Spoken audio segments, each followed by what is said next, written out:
Mec, il faut à tout prix que tu fasses une nouvelle vidéo. Oh non, c'est bon, la dernière fois que t'es venu, tu m'as cassé les couilles. J'ai fait ta putain de vidéo. Déjà, elle a pas fait de vue, donc déjà YouTube Money, on se la met dans le cul. Et en plus, à côté de ça, je me suis fait lyncher dans les commentaires parce que l'intro était trop long. Enfin c'est bon, calme-toi, j'y peux rien. Hein, donc tu veux une putain de vidéo, je vais te faire une putain de vidéo, c'est parti. Tu sais même pas sur quoi tu vas la faire. Peut-être que j'en ai aucune idée, mais je suis sûr qu'en 2 secondes, j'en trouve une meilleure que toi. Je suis sûr que t'as un truc là-dedans, là, une connerie que j'ai lue il y a pas longtemps qui marche, qui va faire des vues et qui buzz. Un truc que tout le monde veut et qui buzz. Ouais, ok, donc oui, My Hero Academia, ça va faire des vues, certes. Le problème, c'est que je comprends pas le concept de YouTube. C'est-à-dire que les mecs préfèrent regarder une analyse manga sur un manga qu'ils connaissent déjà, plutôt que de regarder une sur un manga qu'ils ne connaissent pas et qu'ils pourraient découvrir. Ah bah ça a toujours été, hein. Ouais. Et là, je trouve ça bien con, YouTube.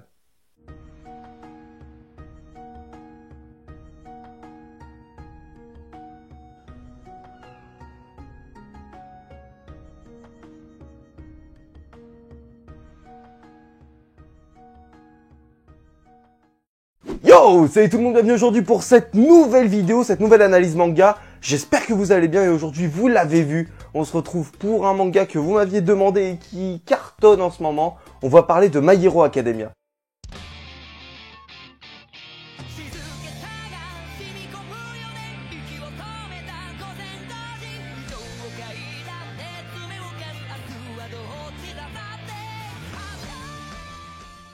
My Hero Academia, un shonen de Kuei Horikoshi qui date de 2014 et qui est prépublié au Japon dans le Weekly Shonen Jump. En France, on le retrouve aux éditions Kiun et il possède déjà 4 tomes dans notre beau pays, Cocorico. Dans un monde où 80% de la population possède un super pouvoir appelé Alter, les héros font partie de la vie quotidienne tout comme les super vilains. Face à eux se dresse l'invincible All Might, le plus puissant des héros. Le jeune Izuku Midoriya est un fan incontesté de tous les super héros, mais particulièrement d'All Might. Il n'a qu'un rêve, entrer dans la Hero Academia afin de suivre les traces de son idole. Le problème, c'est qu'il fait partie des 20% de la population qui n'ont absolument aucun pouvoir. Son destin est alors totalement bouleversé le jour où il rencontre All Might en personne. Ce dernier lui offre une chance inespérée de voir son rêve se réaliser, et pour Izuku, le parcours du combattant ne fait que commencer. Après, je me suis effectivement demandé comment pouvait-il être comparé à Naruto avec un topo comme ça de base, et ensuite, surtout, comment a-t-il eu un succès aussi gros? Et c'est comme ça que j'ai relevé énormément de points positifs à la lecture des 4 premiers tomes. Ah oui, parce que je l'ai pas dit, mais en fait mon analyse se base que sur les 4 premiers tomes. Voilà. Donc ça dépasse la saison 1 que vous avez vu en animé, mais ça va pas aussi loin que les scans. On va dire qu'il me reste à peu près 50 chapitres de retard par rapport aux scans. Donc s'il vous plaît, ne spoilez pas. D'ailleurs, je vais essayer de ne pas spoiler du tout. Pour moi, le point majeur qui fait le succès à l'heure actuelle de My Hero Academia, c'est le retour à la base des shonen neketsu. C'est-à-dire que ça faisait un moment qu'on avait perdu toutes ces notions d'entraînement, de combat, de dépassement de soi pour les grosses sorties manga en France. C'est-à-dire que My Hero Academia, au-delà de toute la hype qu'il y a eu autour, au-delà de toute la com que Kiun a pu faire autour, on se retrouve avec un manga qui revient aux bases du neketsu. Et donc, forcément, on se retrouve dans un manga qui est dans la lignée de tout ce qu'on a eu avec Dragon Ball, One Piece ou encore Naruto. Alors effectivement, c'est le point que je trouve le plus important qui a pu faire le succès de My Hero Academia. Alors évidemment, ça ne reste que mon avis. Mais un truc qui fait que j'adore personnellement My Hero Academia, et ça c'est purement personnel, c'est l'univers qui paraît extrêmement vaste et surtout proche du nôtre, à l'exception évidemment des pouvoirs des personnages. Je m'explique, on se retrouve dans une société qui malgré tout, malgré les super pouvoirs et l'organisation qui est faite tout autour des super héros, on a tout de même un univers très très proche de notre société actuelle. Et je trouve que ça permet une identification aux personnages qui ont malgré tout des problèmes que l'on pourrait retrouver aujourd'hui, même si bon, voilà, je ne parle pas forcément des problèmes d'Izuku qui n'avait pas de pouvoir, je parle de problèmes d'autres personnages qui souhaitent par exemple aider leur famille qui est dans le besoin. Je ne spoil pas qui évidemment parce que c'est le principe de l'analyse, je ne donne aucun spoil, mais voilà, je veux dire qu'on se retrouve avec des problèmes qui restent malgré tout actuels et que l'on peut retrouver dans notre société. Et je trouve que c'est un point vachement important. Tout simplement parce que cela permet à l'auteur d'induire une critique de notre société actuelle. Alors qu'elle soit positive ou négative évidemment, tout dépend du point de vue de l'auteur, mais il a matière à faire cela. Alors effectivement c'est une thématique que l'on retrouve énormément, que ce soit dans la littérature, les séries, les jeux vidéo, les mangas, mais je pense que ça va être l'un des rares gros mangas. Je veux dire qu'il a le potentiel pour devenir un manga aussi connu que Naruto à long terme, ou Dragon Ball, ou One Piece, bon... J'exagère peut-être un peu, mais je veux dire qu'il a le potentiel à l'heure actuelle et il peut amener une critique. Et ça, c'est quelque chose que je ne retrouve pas dans les grosses œuvres actuelles. Donc, je pense que c'est quelque chose qui me fait apprécier ce manga, même si pour l'instant, ça reste qu'à l'état de supposition. Le troisième point que je souhaitais soulever, c'était le rythme du manga, que je trouve très bon pour l'instant. Alors c'est quelque chose qui est assez discuté, certains trouvent que c'est vraiment inégal entre les chapitres et entre les tomes, certains pensent que ça n'avance pas assez vite à certains moments et que ça avance trop vite à d'autres. Moi je trouve que c'est vraiment bien équilibré, et ça c'est quelque chose que je souhaitais soulever parce que justement on n'est pas trop d'accord là-dessus, enfin les gens sont pas trop d'accord là-dessus. Voilà, ça c'est juste mon point de vue. Alors comment vous faire une analyse manga sans vous parler des personnages? Effectivement pour moi les personnages c'est primordial dans un manga. Eh bien on commence tout d'abord avec le personnage d'Izuku qui est le personnage principal et qui s'inscrit dans la lignée de tous les héros de Shonen Neketsu qu'on a pu avoir avant. C'est-à-dire qu'au départ on a plus ou moins un personnage faible victimisé par ses camarades qui à force d'entraînement parvient au plus haut niveau. Et là, malgré tout, on a quand même une nuance avec la plupart des autres personnages que l'on peut retrouver dans les plus grands mangas que je vous ai déjà cités je ne sais combien de fois. On a un personnage qui utilise sa tête. C'est-à-dire qu'il va pas foncer comme un bourrin. Au départ, il va acquérir son pouvoir d'une certaine manière que je ne vous spoil pas. Et le pouvoir forcément va être incontrôlable au début. Et il va pas arrêter de se servir de sa tête afin de pouvoir le gérer au mieux. Contrairement à Luffy ou Naruto ou Goku plus récemment dans Dragon Ball Super. Parce que oui, excusez-moi, mais dans Dragon Ball Z, Goku c'est pas un putain de teubé, c'est un génie du combat. Voilà, on a remis les points sur les i. Voilà, bref. Alors, par rapport au reste des personnages, eh bien je trouve que l'auteur a énormément de matière pour faire une superbe histoire par la suite. Je m'explique, c'est-à-dire qu'il a créé des personnages qui sont totalement différents les uns des autres, que ce soit dans leur motivation, dans leur caractère, dans leur histoire, mais également physiquement, justement, avec leurs super pouvoirs qui diffèrent tous. Et ça, il y a vraiment quelque chose à exploiter. Et tous les personnages, enfin tous, bon nombre de personnages qu'on a pu croiser dans le manga sont attachants. Voilà, c'est vraiment un truc qui est un point primordial pour moi, comme je vous le répète à chaque fois dans chaque analyse manga. J'aime les personnages attachants, et là pour l'instant, que ce soit n'importe lequel, ils ont tous une histoire qui est assez sympathique.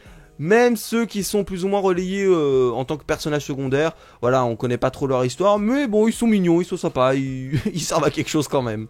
Voilà ce qu'il en était par rapport aux personnages. Je souhaitais juste relever un nouveau point que je n'avais pas abordé auparavant.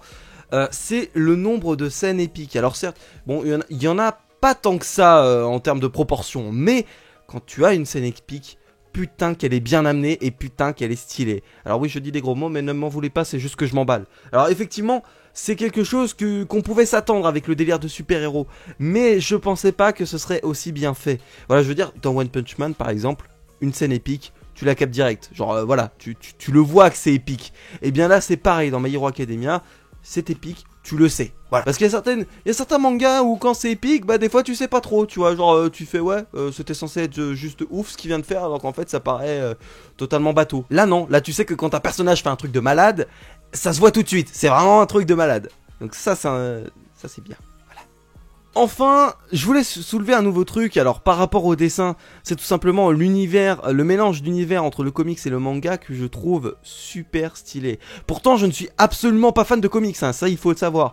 Mais pourtant j'adore vraiment le dessin. Alors ça, bon, ça reste tout à chacun, même si moi j'y connais rien du tout en technique de dessin et tout, genre là, j'y connais rien. Je sais juste que voilà, il y a un mix entre les deux qui est super classe. Le dernier argument, on a des personnages plus que passionnés, avec une réelle volonté qui envers et contre tout parviennent à atteindre un but qui paraît de base totalement inaccessible. Et ça c'est beau putain. Alors certes, c'est un message que l'on retrouve dans quasiment tous les mangas, enfin dans tous les shonen neketsu, t'as plus ou moins ce message là. Mais dans My Hero Academia, putain qu'il passe bien. Ça, il est stylé ce message dans My Hero Academia. Dans d'autres, ça paraît presque secondaire. Là non, là je veux dire c'est vraiment, il passe bien. Voilà. J'espère que l'auteur ne va pas trop en abuser, genre que vraiment tout le manga ce sera ça, c'est genre ouais j'ai envie d'y arriver, hop j'y arrive. Là non, là vraiment j'espère qu'il va continuer sur cette lancée mais sans trop en abuser. Voilà, ça c'est un point positif qui pourrait s'avérer être négatif d'ici quelques tomes. À voir. Alors malgré tous ces points positifs qui contribuent forcément au succès de la série, j'ai quand même relevé pas mal de points négatifs que je souhaitais vous présenter si vous n'avez toujours pas commencé la série. Alors oui, effectivement, pour l'instant, j'ai pas pu relever énormément de points négatifs, mais un des points négatifs que je souhaitais soulever, qui pour l'instant ne l'est peut-être pas, on verra par la suite, c'est qu'en fait, pour l'instant, au tome 4, le manga est peut-être un petit peu trop classique dans le genre. On a même le classique examen avec des épreuves. Alors, c'est pas un examen, mais je veux dire, on a le système d'épreuves un petit peu comme l'examen des Chunin dans Naruto. Voilà, épreuve 1, 2, 3 et tout ça, où tout le monde s'affronte. On retrouve ce schéma-là. Certes, c'est quelque chose que je surkiffe, mais j'ai peut-être peur que ce soit vraiment trop copier-coller des autres. Mais ça, comme je vous le dis, on est qu'au tome 4, donc l'avenir nous le dira. Alors autre chose qui fait que je pense que le manga est un petit peu trop classique pour l'instant, c'est que celui-ci se base encore sur une rivalité entre des amis d'enfance. Alors là, on se retrouve avec Izuku et Katsuki, qui visent tous les deux le sommet pour devenir l'un des meilleurs super-héros. Alors avec l'un qui était totalement pourri au début et l'un qui est totalement badass dès le départ. Voilà, je veux dire c'est un schéma super classique, même si par rapport à d'autres mangas, voilà, même si ça ressemble énormément à Naruto par exemple, on a les tempéraments qui sont plus ou moins inversés. C'est-à-dire que le provocateur, ce sera pas Izuku qui est totalement calme et qui pourtant de base était le mauvais, c'est plutôt Katsuki qui est provocateur alors qu'il est déjà très bon. Alors que dans Naruto, vous voyez, je veux dire, on est avec l'inverse. Donc c'est vrai qu'on fait la comparaison avec Naruto, certainement aussi pour ça. Et je la comprends, mais bon, j'espère que voilà, l'histoire ne se focalisera pas uniquement là-dessus. J'espère que voilà, la rivalité passera peut-être en second plan. Je pense que ce serait une bonne chose. Ça, c'est, comme je dis, purement personnel. Après, je dis ça, mais récemment j'ai découvert Black Clover qui démarre avec le même système de rivalité qui est donc assez classique, mais que j'apprécie beaucoup plus et dont je suis sûr qu'il y a un potentiel monstre. Après, reste à savoir si ce sera bien exploité. Alors oui, je parle d'un autre manga dans cette analyse, mais je pense qu'il a énormément de potentiel et que la com autour est pas super bonne. Et que donc, vous en avez même pas entendu parler alors qu'il sort en septembre. Alors oui, je l'ai parce qu'il était disponible à Japan Expo et que c'était une exclue, mais il sera disponible en septembre et sincèrement, je vous le conseille. Voilà, c'est quelque chose que je souhaitais vous dire et que je glisse comme ça dans l'analyse de My Hero Academia. Voilà, je suis un malade. Et dernier petit point négatif que je souhaitais soulever, c'est le fait qu'Izuku n'ait pas eu son pouvoir tout seul. Alors oui, pourquoi je dis ça? Parce que tout simplement, tout à l'heure, dans les points positifs, je vous ai relevé le fait que le message que veut délivrer l'auteur est le fait qu'avec une volonté de faire, t'arrives à tout faire. Waouh, ça c'était pas prévu du tout que je la sorte comme ça, mais bref. Et finalement, on se retrouve avec un personnage qui, voilà, se retrouve au meilleur niveau et tout, mais pas uniquement grâce à ses efforts. Finalement, on lui donne un pouvoir, quoi. Et je trouve ça vraiment contradictoire avec le message qu'il essaie de faire passer. Enfin, peut-être pas contradictoire, mais disons que le message passe un petit peu moins bien. C'est-à-dire qu'on te dit qu'avec une volonté de malade, tu peux y arriver, mais il te faut quand même un peu d'aide parce que sinon t'es pas capable tout seul. Voilà, j'ai trouvé ça un petit peu dérangeant personnellement. Mais c'est encore une fois purement personnel. Donc en résumé, pour l'instant, My Hero Academia, c'est un bon shonen neketsu qui revient aux bases du genre, et ça fait du bien parce que ça fait un moment qu'on n'en avait pas vu. On a également dans le dessin un mix entre comics et manga que je trouve vachement agréable. Alors ça, c'est purement personnel, je sais qu'il y en a, ça les a vachement rebutés. Moi, j'ai trouvé ça stylé, sachant que je ne suis absolument pas fan de comics. Et pourtant, j'ai kiffé. Alors oui, c'est un point positif. Après, un point à noter, c'est que l'univers paraît super vaste, que les personnages sont super différents les uns des autres, et que même si on retrouve les archétypes des shonen neketsu, on se retrouve avec une histoire propre à chacun, qui fait qu'ils ont un caractère et des motivations totalement différentes à devenir un super-héros. Et d'ailleurs, ils sont totalement différents aussi avec leurs super-pouvoirs, avec leurs alters, ce qui fait qu'on a une base de travail énorme à exploiter. Et j'ai peur que par la suite, eh bien, ce ne soit pas fait. Je m'explique, avec la base de travail que t'as, c'est-à-dire des personnages totalement différents avec chacun leur motivation, et un univers qui paraît super vaste et assez proche d'une autre afin de faire plus ou moins une critique d'une autre, pourquoi pas, eh bien, on se retrouve avec une base de travail énorme, qui fait que le potentiel de ce manga est ouf. Le problème, c'est que si c'est mal exploité, eh bien, ce serait totalement du gâchis d'avoir fait tout ça, quoi. Donc j'espère que l'auteur, eh bien, ne fera pas trop de la merde par la suite. Du moins, d'après ce que j'ai vu dans les critiques de personnes qui auraient lu les scans, à l'heure actuelle, l'auteur part très très bien. D'après ce que j'ai pu lire, en fait, l'auteur, là, au travers des scans, arrive à critiquer à la fois notre société avec la société qu'il a créée, mais également à critiquer sa société de super-héros et la vision de justice absolue qui règne dans cet univers. Je vous spoil pas, je vous dis rien de plus, mais juste qu'il arrive à critiquer le rapport entre super-héros et super-vilains qui est pas aussi tout blanc et tout noir qu'on essaierait de nous le faire croire. Bon, je sais pas si j'ai réussi à être clair, en tout cas j'ai essayé de faire mon mieux, je sais que cette explication ça fait 10 fois que je la recommence et qu'à chaque fois je me trouve pas super clair. Bon, voilà, j'ai fait de mon mieux. Et bien voilà les amis, cette analyse manga sur My Hero Academia est terminée, j'espère qu'elle vous a plu. Si tel est le cas, n'hésitez pas tout simplement à me laisser un commentaire pour me dire ce que vous en avez pensé. Et pourquoi pas faire découvrir My Hero Academia à certains de vos potes qui n'auraient toujours pas commencé via cette vidéo. En tout cas, moi ça m'aiderait grandement et ça me ferait surtout super plaisir. En tout cas, merci à tous d'avoir suivi cette vidéo et je vous invite tout simplement à aller regarder mon let's play sur SAO qui vient de se terminer. Voilà, je l'ai terminé en, je sais plus, peut-être 27 épisodes, un truc comme ça. Je sais que ça n'a pas été énormément suivi, mais d'après ce que j'ai compris, c'est un jeu qui a beaucoup plu. Donc si vous voulez aller regarder et que vous n'étiez tout simplement pas au courant que j'avais fait une série dessus, n'hésitez pas, voilà. Je me fais une auto-promo, de toute façon c'est ma vidéo, je fais ce que je veux. Allez, sur ce, je vous laisse les amis, c'était Room, prenez soin de vous et à très vite pour une nouvelle analyse manga ou une nouvelle vidéo sur cette chaîne.